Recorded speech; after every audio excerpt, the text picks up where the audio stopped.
الحمد لله وصلى الله وسلم على سيدنا ونبينا محمد وعلى آله وصحبه وأزواجه وذريته وعلى من تبعه بإحسان إلى يوم الدين وعنا معهم يا أرحم الراحمين. بسم الله الرحمن الرحيم. So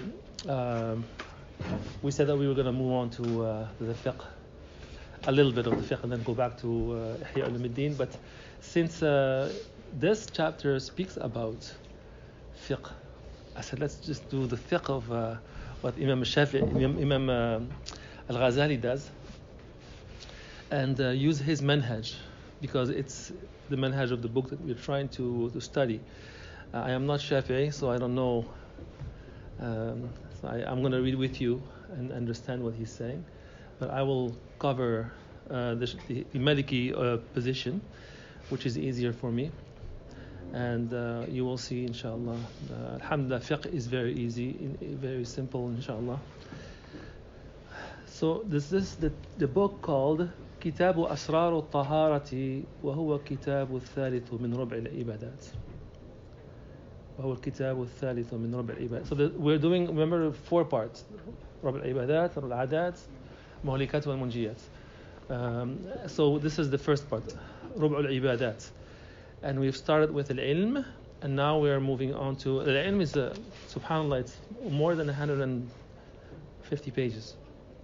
Very he goes in a lot of details, and then he moves on to this this topic of al-tahara, which is the first topic of al-ibadat.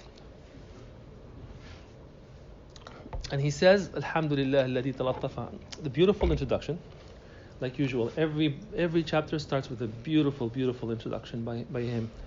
May Allah have mercy on him. And he speaks about some of the virtues of tahara. So he says, "Bunya ad-dinu ala nadafa." These are ahadith, sometimes weak ahadith. Imam al-Ghazali is known to use weak hadith in this book, Ihya al-Din, and he acknowledges himself. He says that that he's not a master of hadith. However, we have tahqiq al-Iraqi, so we know which hadith are weak, which are not, which are very strong, which are hasan, and there is a lot of. It is relaxed because we're talking about most of the time about the beautiful manners and so on, and the virtues. So the virtue here he mentions Bunya ad-din ala nadafa, that this religion was built upon cleanliness. And miftahu salati at-tahur. The key to as-salah is at-tahur. At-tahur nusf al-iman. This hadith is sahih. At-tahuru, to be in the state of purification, to be in the state of cleanliness, is half of your iman. In one hadith, at-tahuru shatrul iman, or cleanliness or the state of purity is a major part of your faith. So, and then he goes into some of the verses. So again, here's his manhaj, which is very different about Imam al-Ghazali. He starts with the hadith, then he goes into the verses. One time I was doing that on khutbah, and someone came to me and he was very upset. So you start with the words of Allah and then you go into the hadith. He's right, but he's got a manhaj. So he starts with hadith, and then he goes into the verses. فيه رجال يحبون أن يتطهروا والله يحب المطهرين. Allah speaks here about the man and women who love to purify themselves, and Allah loves those who are pure. ما يريد الله ليجعل عليكم من حرج ولكن يريد أن ليطهركم. Allah does not want to make it difficult on you, but He wants to purify you. So after going through these beautiful virtues, he makes a conclusion right away. He makes a conclusion in this introduction. He says, فَتَفَطَّنَ ذَوِي الْبَصَائِرِ. After going through these verses and hadith, the people of al-basair, the people of the heart, they've come to the conclusion, تفطن بهذه الظواهر أن أهم الأمور تطهير السرائر. When we speak about these things that have to do with the exterior, they are really talking, Allah is really speaking to us about what is hidden.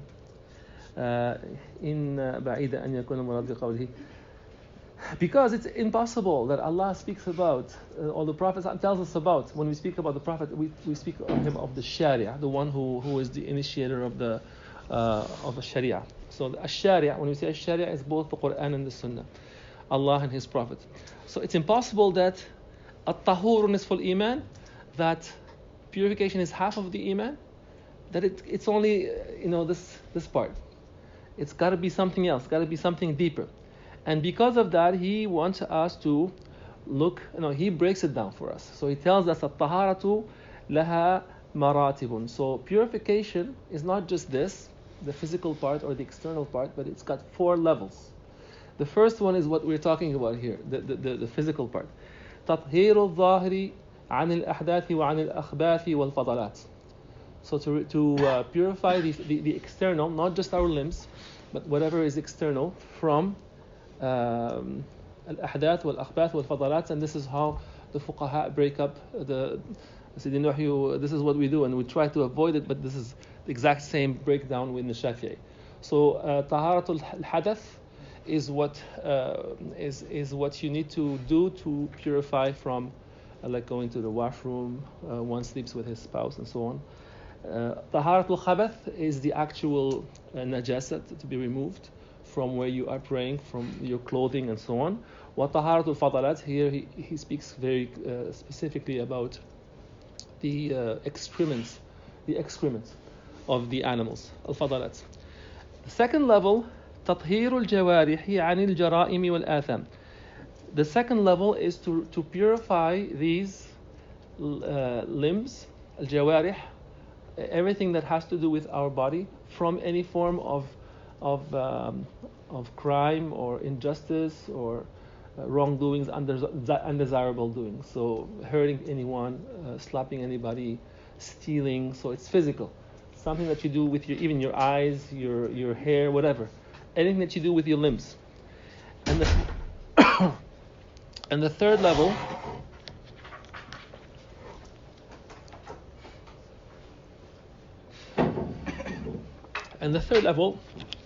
تطهير القلب عن الأخلاق المذمومة والرذائل الممقوتة, to purify the heart. So we're moving close now. We're getting somewhere. So we're keeping clean. We are protecting, preserving our limbs, and then we're preserving our inside. So from any form of akhlaq, any form of behavior, or any form of thoughts, any form of anything that can be ugly from inside, it's recognized to be ugly. الرذائل الممقوتة. And then the fourth level, and that's the purpose. Okay, so everything has a. If you recall what we studied last week, when we saw that knowledge has those different levels, preparing for Hajj, being at Hajj, and then meeting, having a purpose. When the Christians, they're very interesting. Their pilgrimage is very interesting. I met with someone. Assalamu alaikum. I said that because I forgot you the last time. No, I know your name. I met with someone who went to a pilgrimage, which is very interesting, in Portugal. So travel along, and then they ended somewhere. And what they do in the pilgrimage is that they come to terms with themselves. They recognize their weakness, and they know how bad they are, and they also feel every moment. They start to feel every day, every minute. It's difficult to do it. And those who are lesser than you are doing it, and the people that you are with, you will not see them anymore. And that's exactly what happens at Hajj. We meet with a lot of people, beautiful people, and then you never see them again. And they're truly awliya. All the people that go to Hajj are awliya. Those old people that gone through their lives, young people, everybody, they're truly very special. And they say something interesting, that it's not the goal, it's the journey. It's true and it's not true. Okay? Ghazali said no. Ghazali said it's true, it's the journey, but it's also the goal, because the person who does not make it, he did not get to see, he did not reach that state of meeting Allah or being, free from that promise that Allah gave to him. In Islam, we have the beautiful story of that Sahabi when the Prophet ﷺ traveled to Al-Hajj, and he remained behind. He was an old man who was very sick, and then he got moved. I want to do hijrah. So he told his children to carry him. So they carried him, and they reached at Tan'im, which is still within Al-Haram, and he passed away.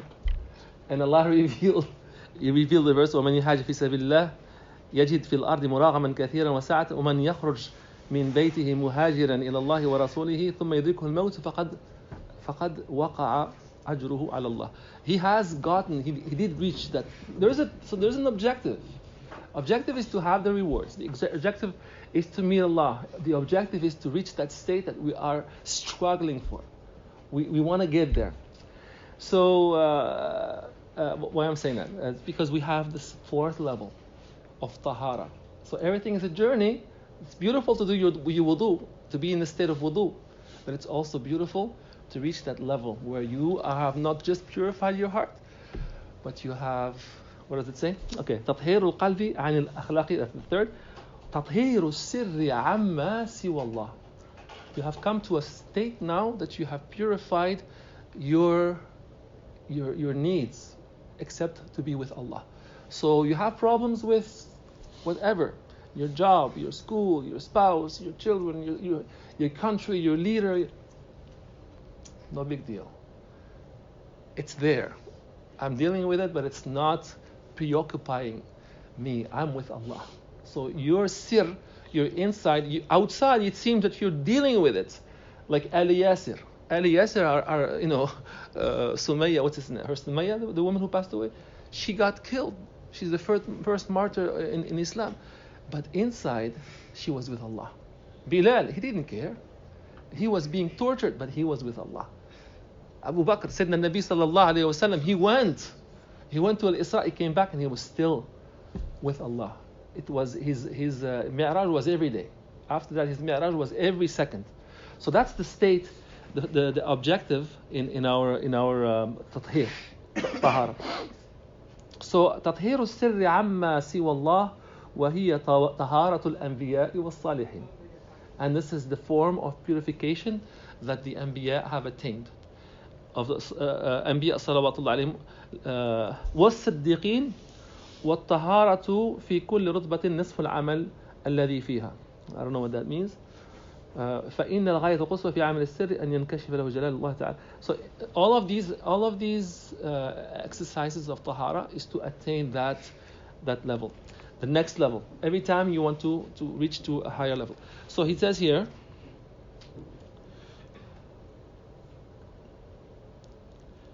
that's why, and he's still talking about the fourth level. He says that's why Allah says, "Qul Allah." This is in the Quran. Qul.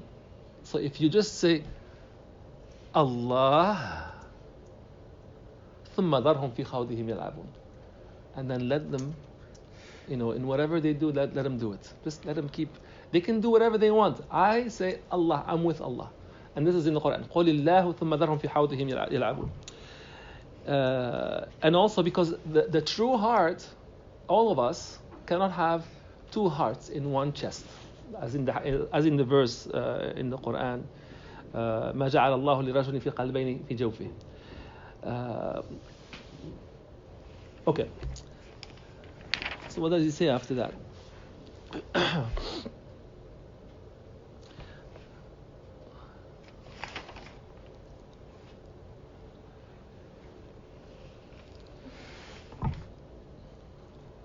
وأما عمل القلب فالغاية قصوى عمارة الأخلاق المحمودة. So he recaps.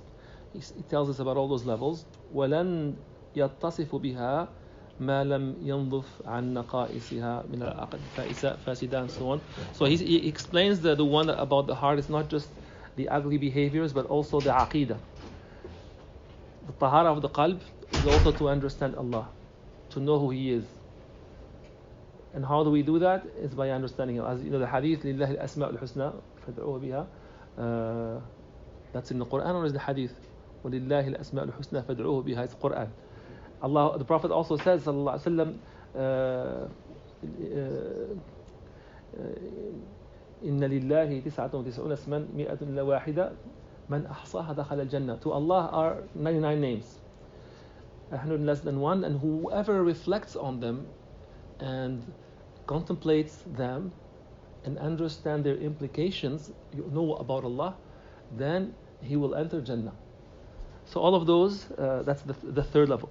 So فتطهير أحد الشطرين هو الشطر الأول الذي هو الشطر الثاني فكان الطهور شطر الإيمان. So he's just saying, listen, you have to understand. He says you have to understand these four levels, or else you will not be able to move up in the scale. He says لن ينال العبد الطبقة العالية إلا أن يجاوز الطبقة السافلة. It's impossible to attain the second level, which is the purification. If you think that you are going to know about Allah without doing your wudu, then you're totally mistaken. You have to understand the Sharia. You have to know how wudu is made, before you can go to the next level. And the same with the second and the third. فلا يصل إلى طهارة السر عن الصفات المذمومة وعمارته بالمحمودة فلم يفرغ. And the same with the fourth level. You cannot have Allah alone in your heart if you have not taught your heart, if you have not spoken to your heart to remove all those the terrible and ugly behaviors, and if you have not learned about the beautiful names of Allah, His attributes. You will not be with Him in His state, in His presence, until you have done this. And so he says, if you, but again he says, like, this is what he does, what Imam Ghazali has done before. He loves to show us the virtues of of spirituality.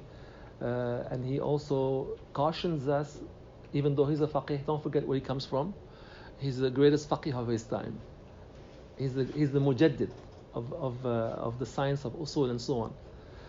But he accuses the fuqaha sometimes. But again, take it with a grain of salt.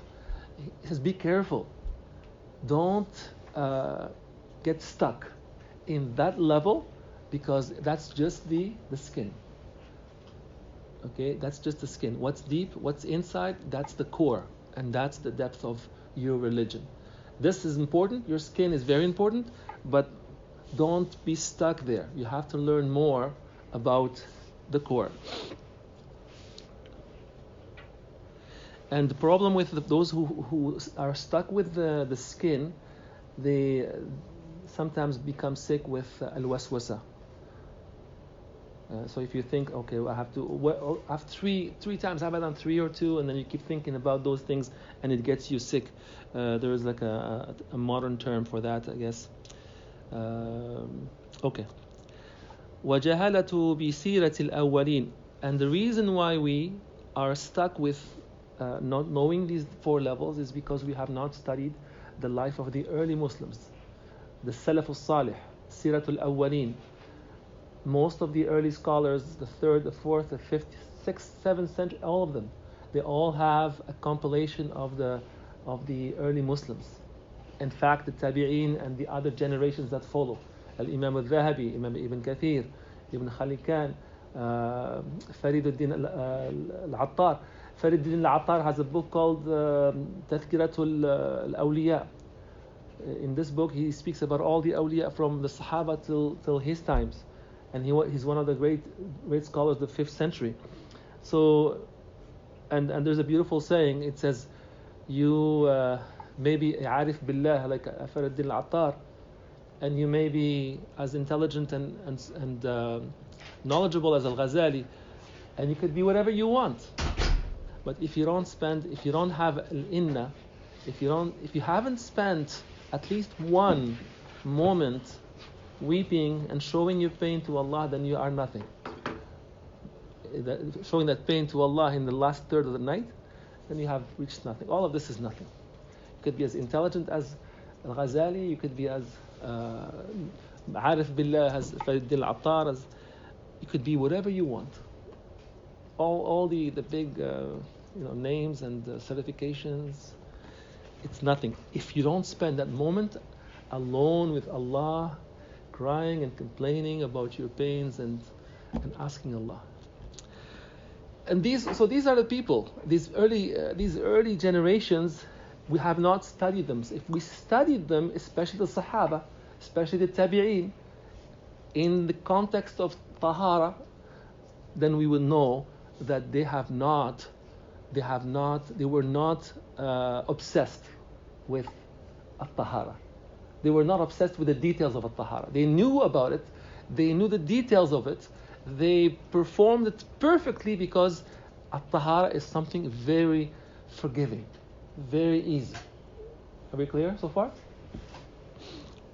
So he says, وَجَهَالَةٌ بِسِيرَةِ الْأَوَّلِينَ وَاسْتِغْرَاقِهِمْ جَمِيعَ الْهَمِّ وَالْفِكْرِ فِي تَطْهِيرِ الْقَلْبِ.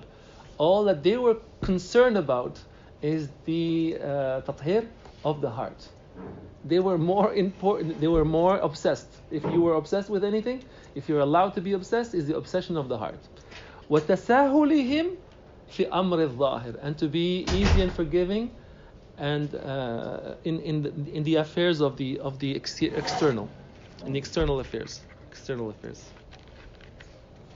Department of the external affairs.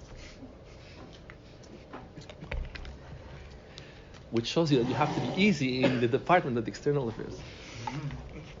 The ambassadors have to be really cool and easy and diplomatic.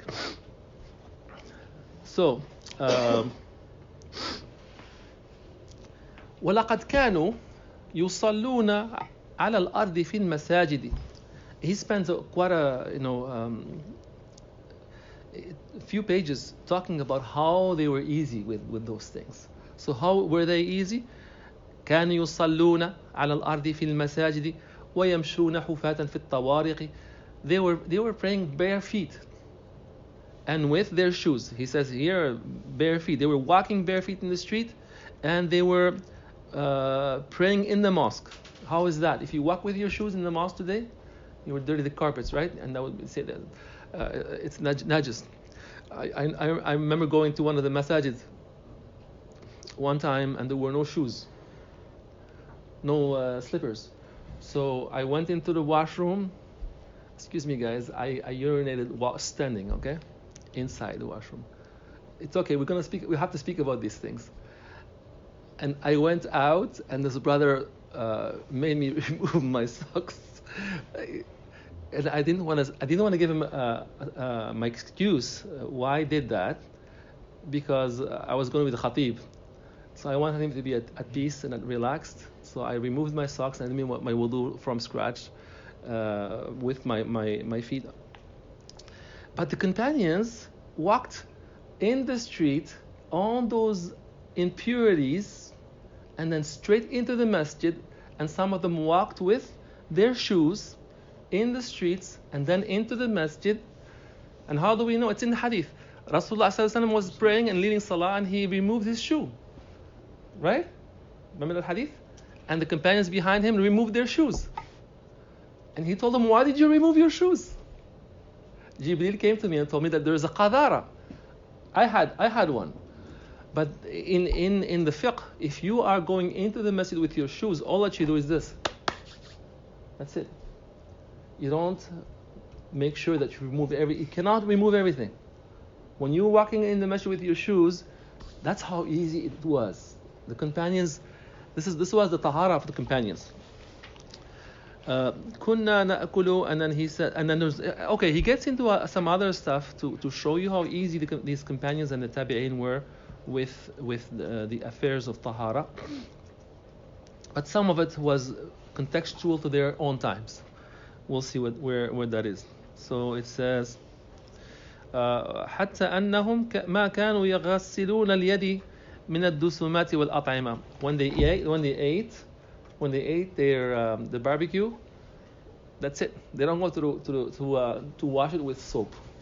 They left Okay, so I'm saying that this is contextual. Today we can't do that. We cannot. This is not part of our culture. But that's how they were, because this was not najis. It might not be refined, maybe, I don't know, in our taste, but whatever is not refined in our eyes may be refined in somebody else's eyes, and vice versa. Okay. وكانوا يقتصرون على الحجارة في الاستنجاء. And what does that mean? Can anyone translate? And okay, when you go to the washroom, you use water, right? You use water. You can also use toilet paper. Some people go in with toilet paper, but before they go in, they wet it. Is that the right thing to do? For the men, when you, okay. We're going to be talking about the details of this, so let's not be too shy. رحم الله نساء الأنصار كانوا لا يستحيون من عن السؤال في أمور دينهن. The women of Al-Ansar were not, the Prophet said, may Allah bless them, because when it came to their deen, they were not shy. They spoke up. Ya Rasulullah, what about this? So we had to go speak up and talk about this so we can learn. And he praised them for that. So a lot of the men go in and do, they wash, they think that this is listinja. Listinja is to wash with water. And to do it with the rock or the leaf or something dry, that's listijmar. So if you go into the washroom, if the man is going to urinate and use the Kleenex, he should not wet it. It's neither istijmar or istinja. You should use it dryly. So he says here, so there's two things. When someone went to the washroom from the companions and they washed themselves from behind with you could do water or the rock. Which one is better? Water. Okay. Yes, some companions preferred water. Ibn Abbas, he says it leaves bad smell in your hands, so he preferred water. However, from a ruling point of view, in what? Sorry. Tell me. Both would be, you use one. Both would be equal. Both are perfectly equal in the ruling. In the ruling of fiqh, istijmar wal istinja are exactly the same. But we tell our children, listen, make sure you wash with water, okay? That's fine. It's very good, because you're teaching them to be very cautious, and it doesn't mean that doing it with the toilet paper is wrong. So anyways, he says, وَكَانُوا, where was that? Can you say that again? You skipped over something quickly. I said that using the toilet paper and the water for the, how do we call it, the number 2 and number 1, okay? So for number 2, it's for women only, and for women and men, and for number 1, number 2 is for men, using toilet paper. That's called istijmar, using the toilet paper. Okay, so a man can use toilet paper for both number 1 and number 2. Clear? The woman can only use it for number 2. They have to use water for number 1. But so the Sahaba used to use الاستجمار. كانوا يقتصرون على الحجارة في الاستنجاء. So when they went to do istinja, they just use الاستجمار. And so on. ما كنا, and عمر رضي الله عنه, he said ما كنا نعرف الأشنان في عصر رسول الله صلى الله عليه وسلم. We never knew about washing our like using al-ashnan. I think it's it's a herb, or it's a cactus that you can extract some sort of a soap. And and he says, of course we're talking about food now. Okay, we're talking about food. So he says, Umar radiallahu anhu, he says, listen, let's put this in context again. All we're saying here is it's easy, okay, in terms of fiqhi ruling. it does not make or break. If you want to be cautious, use the water, use soap, of course, use shampoo, use the beautiful scent. That's what our scholars used to do. No, I'm not saying we shouldn't do that. No. In fact, we should do it. But he's saying that we did not do it because it wasn't forced. We were not forcing this. Like using shampoo and soap was not forced. Using, every time you go and buy shawarma, they give you towel paper, napkins, and and then in the airplane you have these things. It's very nice. But it's not forced in the deen. That's all. I had a question. So I remember, it's been a while, but I remember reading in Sahih Bukhari that there was a hadith that when they had wudu, for example, and they ate, they would rinse their hands and they would rinse their feet. And when we were just talking about food, I just in my mind. Yes. Yeah. Again, this is something contextual. Yeah. It's not. It's not a thing that's still practiced. It's not a thing to be done here in our culture. Yeah. Their feet were cleaner than ours because they were sitting on the sand, and after they finished eating, they would just do like, Right. Okay, so I just wanted to understand. Yeah, and the natives. I remember watching a cowboy movie. The natives, when they finished eating, meat, they would do like this. They use that oil to oil their skin. So the point here he's making is simply that the early generations they spent more time purifying their interior than the exterior. And also it's been said that the first bid'ah. Okay, let's stop here. I gotta get it reversed. So this hadith, they took it so seriously, the hadith that I just mentioned earlier, when the Prophet ﷺ was in the mosque and Jibreel told him to remove his shoes, and everyone removed it. The Prophet told him, why did you remove it? Lima khala'tum ni'alakum. This hadith is authentic, and Ibrahim al-Nakhai, he's a tabi'i who lived in Kufa. He only lived 49 years. Imagine, he left a legacy behind. Imam An-Nawawi, how old was he when he passed away? 46. Wow, he left such a legacy. Apparently he would sleep like this, sitting down, and when he wake up, he would do this. He would get back to studying and writing. We wake up like this. What? I was just checking the time. Not my social media. Astaghfirullah. That's Imam al-Nakhai. And he was in Kufa. So he studied with... Who was in Kufa? Which of the companions was in Kufa? The major companions in Medina, after Umar, is Ibn Umar, the main ones. And in Mecca is Ibn Abbas, and in Kufa, Ibn Mas'ud. So he studied under Ibn Mas'ud. And another of the companions, what's his name? Sa'id ibn Jubair. They really respected each other. When they came to Sa'id ibn Jubair, he says, "You asking me? And Nakhai is here?" So they were really deep. They had a short life, and they had a lot of, a great legacy that they left behind them.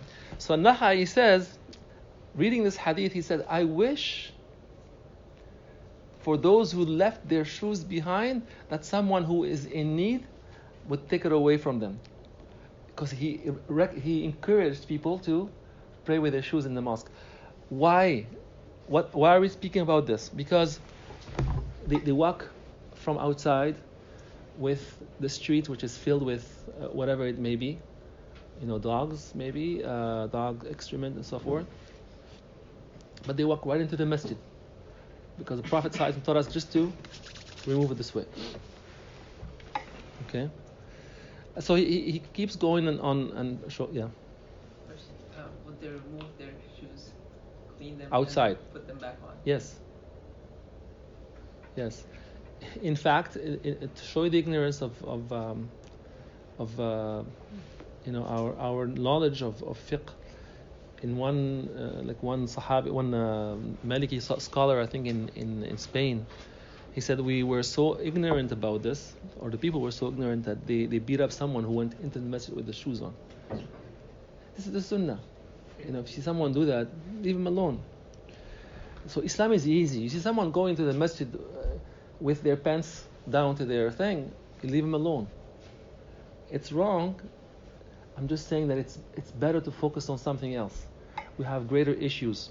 We have much greater issues. They get beat up someone who went with the masjid with their shoes on. Anyway. So this is.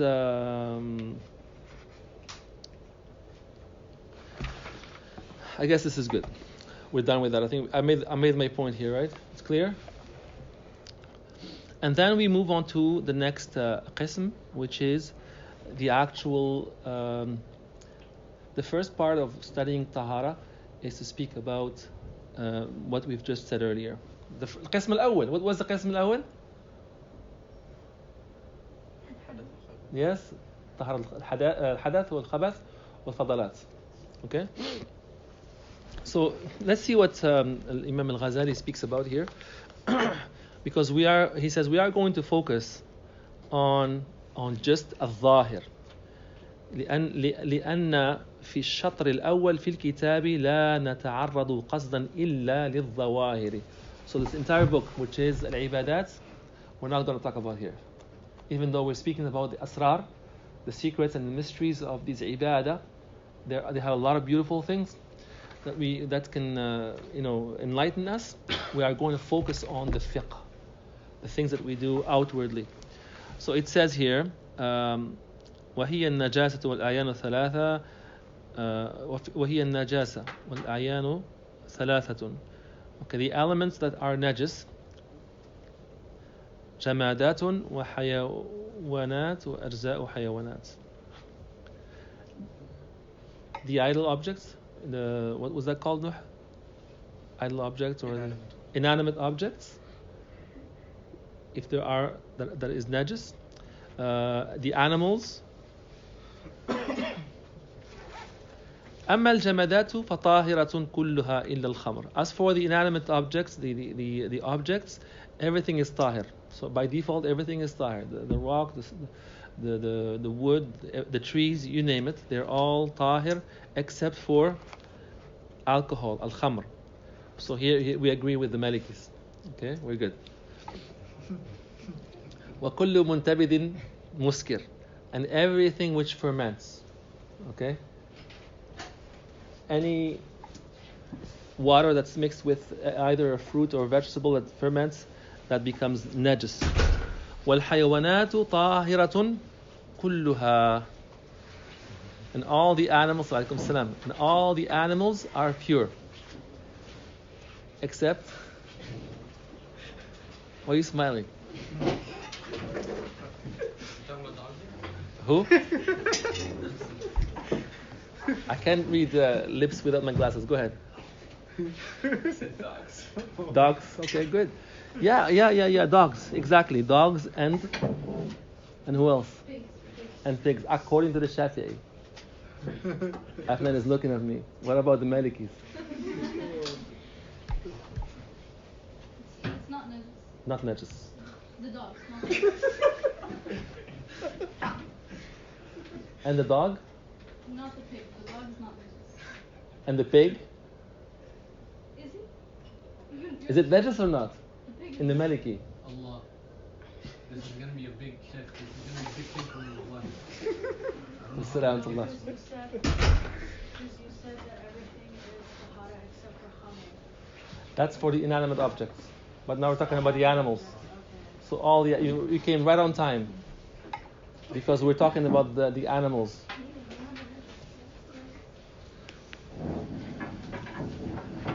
I'm afraid to speak now. Let's see what Imam Shafi'i says, okay? Maybe we'll stick with Imam Shafi'i. Today we're Shafi'is. All the animals are pure, طاهرة. كلها إلا الكلب والخنزير, except the dog and the pig. Okay? وما تولد منها أو من أحدهما. Okay? Good. Which what? وما تولد منها أو من أحدهما. tuladu means, and whatever is comes from it. We're not talking about talking about the excrement, the urine and the feces. We're talking about the tears, mucus. What else? Saliva. So any of those is طاهر. فإذا ماتت فكلها نجسة. So the animals, okay, the sheep, the camels, the lions, they're all tahir. But if they die by themselves, they fall off the cliff, they become najis. Clear? That's very easy. Okay. Except 5 things. فإذا ماتت كلها نجسة. So all these animals become najis, except 5 of these animals, the human. So the human who passes away is what? Tahir or najis? It's tahir. A man and woman. What if he's not a Muslim? Tahir. The human being is tahir. Taharatu al-hissiyya. The physical tahara is with him until he passes away and until he's buried, until he starts to decay. Was-samak, the fish, all the fish is tahir. Wal-jarad, the what's al-jarad? Jarad? Locust. Yes. The locust of grasshopper. And he's very specific here, and he says dudu tufah. And the worms of the apple. In fact, any worm is tahir. Okay? It doesn't mean that you're going to eat the worm. Right? No, that's why I'm going back to what we've said earlier about the companions used to clean their hands with their heels, whatever. We're just showing the limits. The limits is that these things are tahir. Okay. So, but I have to tell you about the Maliki. So I'm just confused because you're translating it and it's confusing. Sorry. So you said Imam Shafi said that all animals are pure except for a dog or pig. Yes. So it's the whole animal that's not considered like. Everything about the dog and the pig is najis in the Shafi'i. People use them for hunting and like. Yes. The Quran says you're allowed to use them for Yes, hunting yes. or to guard your house. All the schools agree to that. You're just not allowed to keep them as a pet. Guarding, not the house. That's a later ruling. That's what they're ruling? Yeah, but that's true. All the schools agree that the dog is to be used in hunting and guarding your property. But you're not allowed to keep them in the house, right? No, even those who consider them as tahir, don't keep them in the house. You're not allowed to. Okay, so yeah, in the Maliki, all the schools agree that the dog should not be kept in your house. You should not have a pet in your house. You can have a dog which is a guard in your property, and even that in the Maliki originally it is not an opinion, but it became an opinion because you know the story about Lil Malik. Ibn Abi Zayd al-Qayrawani from Tunis. He lived in Medina. Medina is a little more civilized. He was more outside, so he had a dog outside of his house in Tunis. So Qayrawan, whatever that is, Tunis, and they came to him. He says, "Did you change your school or did you change your opinion?" He says, "If Malik was here, he would have taken this opinion as well." So now it's out. The original ruling is that it's with the animals in the stables and so on, or in the field, but now it's closer to him. And then there is another school, which it's only applicable to certain people. I'm not going to say this is what you should do, because all the schools agree that one should not have an animal in the house, should not have a dog in the house. The Zahiris, they say that you can have a dog in your house if you make the intention that it's to protect you. Okay?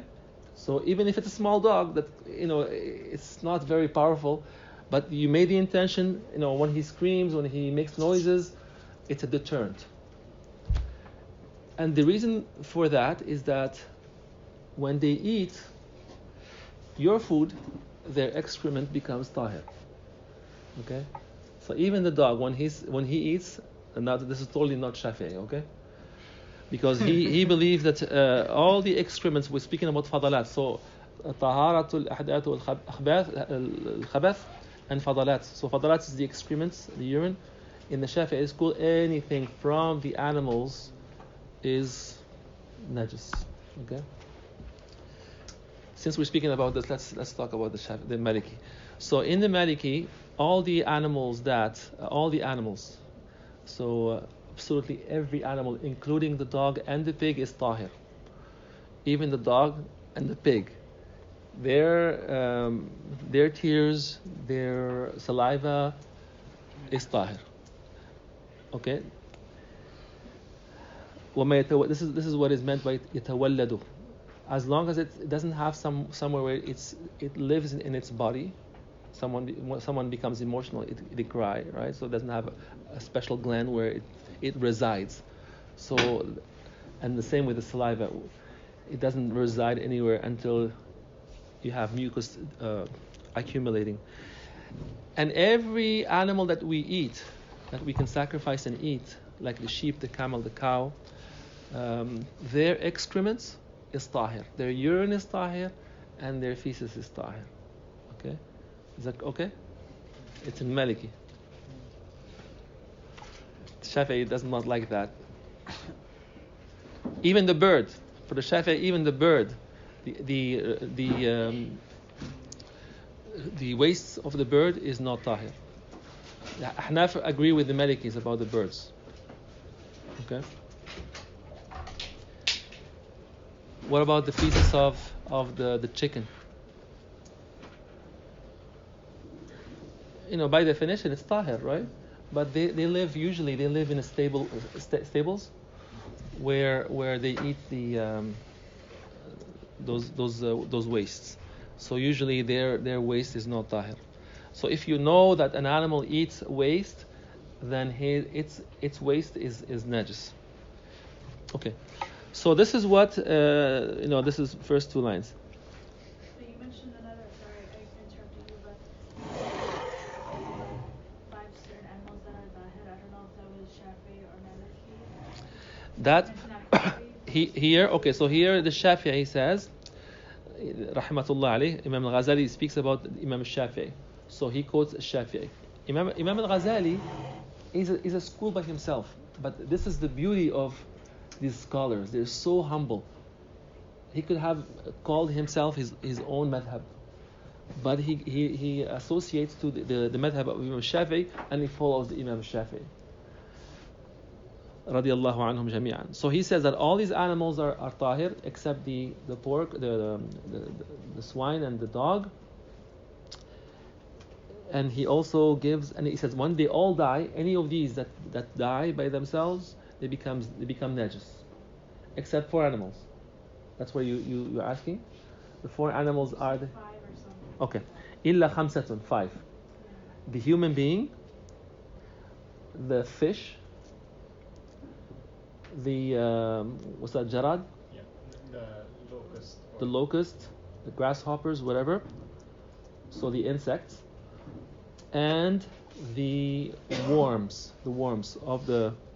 That's 1, 2, 3, 4. I only count 4. 1, 2, 3. وفي معناه كل ما يستحيل في الأطعمة كل ما ليس له نفس سائل وكل ما ليس له نفس سائل. And any animal that does not have blood, which is the insect. So any other insect, like except for the lice and the mosquito. So all the other insects are tahir, and they are tahir even if they die. So they These are the ones that are under dahir. That's what you're saying? yes. And those are Imam Shafi'i.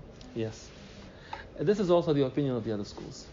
Here, the Imam Shafi'i is giving us the exception, but the Imam Malik agrees with this as well. This is exactly what Imam Malik says as well. أما أجزاء الحيوانات فقسمان أحدهما ما يقطع منه وحكمه حكم الميت. So, okay.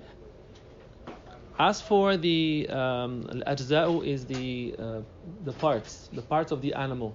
Let's say you have a camel. The Arabs used to do that. A camel with the big back hump. What's the hump made of? Huh? Fat. It's tasty. They used to cut the fat while they were alive. That's what the Arabs used to do in the past, but it became haram. Not because it is mean to do, but because it's najis. So any part of the animal which is removed while they're alive becomes najis. Clear? So he says here, ما يقطع منه وحكمه حكم الميت, because it takes the ruling of something which is dead. Clear? والشعر لا ينجس. As for the hair of any animal, okay, I'm not going to go there. والشعر لا ينجس بالجزء والموت. If you have a horse, if you shave or if you have a sheep, like they do with the sheep, they shave them. Does that become najis? No, even though it was removed while they were alive. So, what about if the sheep dies? Can we remove their hair? Yes. So, the hair of an animal is not najis, it's tahir. Whether you remove it while it is alive or whether you remove it after it dies. Okay? وحكمه حكم ما والشعر لا ينجس بالجز والموت والعظم ينجس. Okay.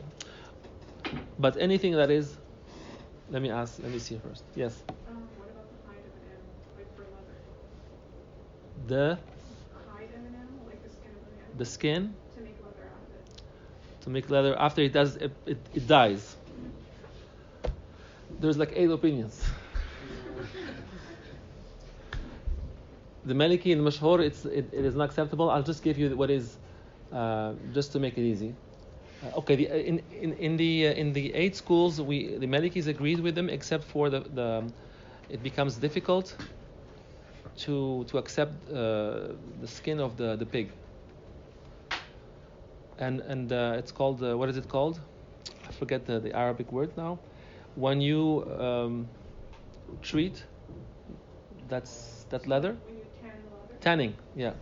So tanning the leather changes its nature. So it's acceptable in one of the 8 opinions, and that's what the scholars that I've studied with have said. So it's okay.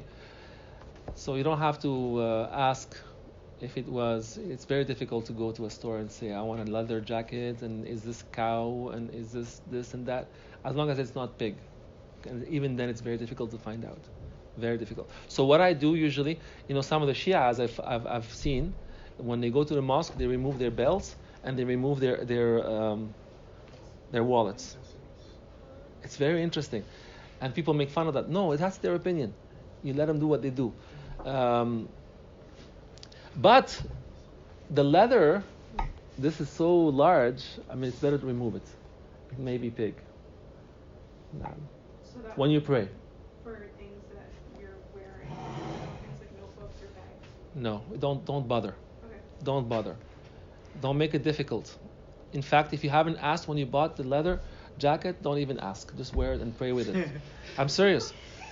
Look, Ibn Umar radiallahu anhu, he in one of the mornings he was making wudu and the water was very cold, and this Christian woman told him, "You want to use this?" She had just heated the water, and he used it. And they said, "What? She's a Christian. She may have had pork, pig in the vessel. She may have had alcohol. she may had, their rulings of purity is not like ours. Their rulings are different. But Sayyidina Umar radiallahu anhu said, no, I don't ask those things. Just to show you how easy we are with the question of purity. In fact, one time he was walking in the street and water dripped. And one of the companions, I don't want to say name because I'm not sure. Water dripped from above, and that person said, let me go and ask where that water came from. It could have been, najis.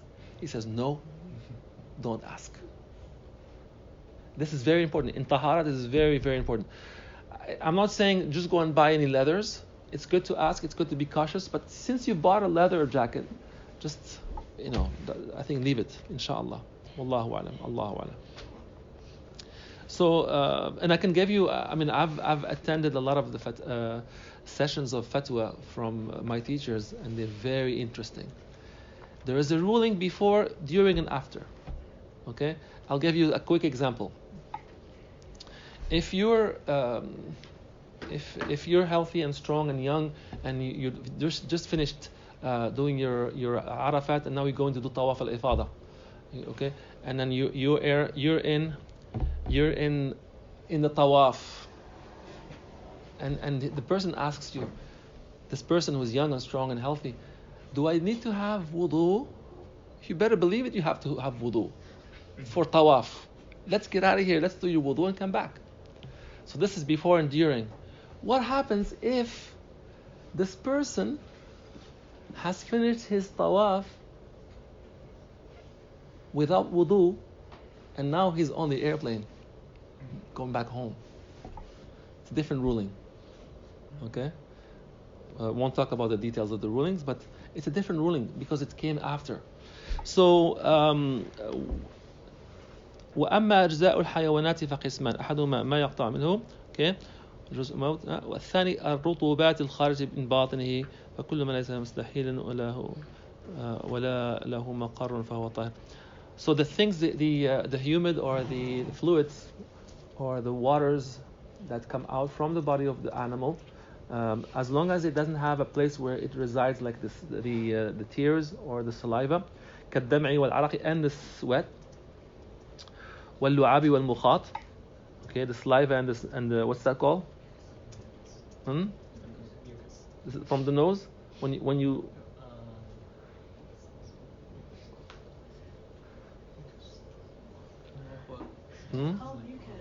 Called mucus? No? Mucus. Mucus is from here? No, That's that's saliva. saliva. I like this discussion. Okay. I think there is another word for it. There must be. I know the funny word, but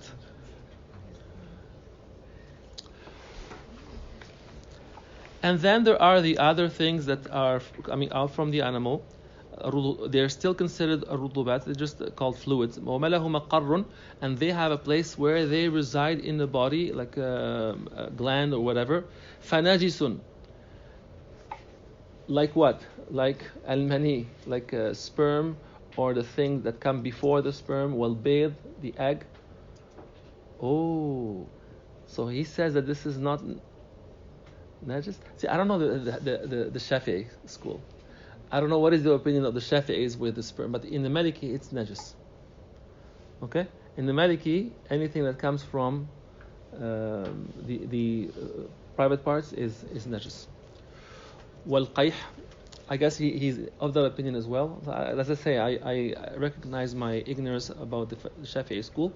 So al-mani, the al-bayd wal-qayh wal-dam wal-rawth wal-bawl najisun min al-hayawanat kulliha. But it is najis from all the animals. All of these things that I've mentioned, which I did not translate, the egg, the what is that called? When you have an inflammation and you rip it, the pus, the blood, the rawth, the feces and the urine, they're all najis from the animals. Whether it's a little bit or too much, it is all najis. والأول أثر النجوي بعد الاستجمار.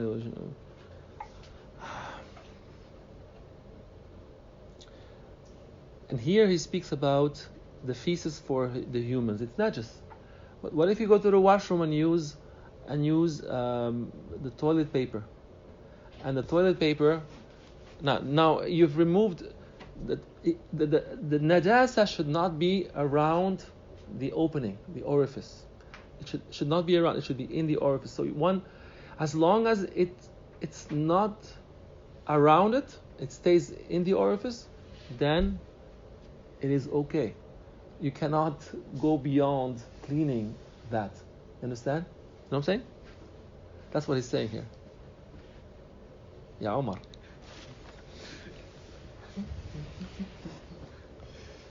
So he's telling us what is najis, but he's telling us what are the exceptions if they're not in great amounts. In great amounts. So you can't keep cleaning yourself until you see nothing. You could, good for you. But what if you just do it 3 times and that's all you have? As long as it's just in the orifice, then it's fine. So he's giving us the exceptions, and the second one, طين الشوارع وغبار الروث وفي الطريق يعفى عنه مع تيقن النجاسة بقدر ما يتعذر. So when you walk in the street, you cannot become obsessed about what's on the floor, especially if it's just dust on the floor, dust of those things. You just gotta let it be. والثالث على ما أسفل الخف, and that's what we mentioned earlier. This is the fiqh ruling in all the schools. Whatever is underneath your feet. Remember the hadith about the women that it's highly desirable for them to have clothes that are below their feet. What about those clothings? It's the same ruling as the shoe, and whatever is underneath the shoe. If that shoe touches the najasa, you cannot be obsessed about it. Okay, so all you do is, and you can pray with it. If you're outside, not in the masjid these days, you cannot walk into the masjid with the shoes, so you can pray with that. Okay, I'm going to read it in Arabic if you don't believe me. ما على أسفل الخف من نجاسة لا يخلو الطريق منها, and this is because of عموم البلوى. It's so much out there. You're not gonna make it difficult on the humans, on the people to do their ibadah. فيحفى عنه بعد الدلك للحاجة. If you know that you have not touched anything, you just go and pray with it. You don't even have to think about it. And also the blood of the insects, damul baraghif. And here also he says if it's not much, we know that those animals, those insects that have blood, are najis. But if they are just a few, not excessive, then, and you're wearing clothes that have those mosquitoes, come on, and you're going to make it difficult on you, or the person just came in at the masjid and he has these mosquitoes that have blood on it. What is he going to do? Ya akhi, it's najis, blood. Leave. Sayyidina Umar radiallahu anhu, he had an inflammation on his face. He wiped it and he had blood and he prayed with it. It's just a little bit. Okay, so it's okay. You understand what I'm saying? We have to be easy with these things. Haram, it's not. It's got to be easy with those things. 10 minutes left. I'm going to stop right here, and if you want to ask, and we can discuss. جزاكم الله خير. بارك الله فيكم. وصلى الله وسلم على سيدنا ونبينا محمد وعلى آله وصحبه.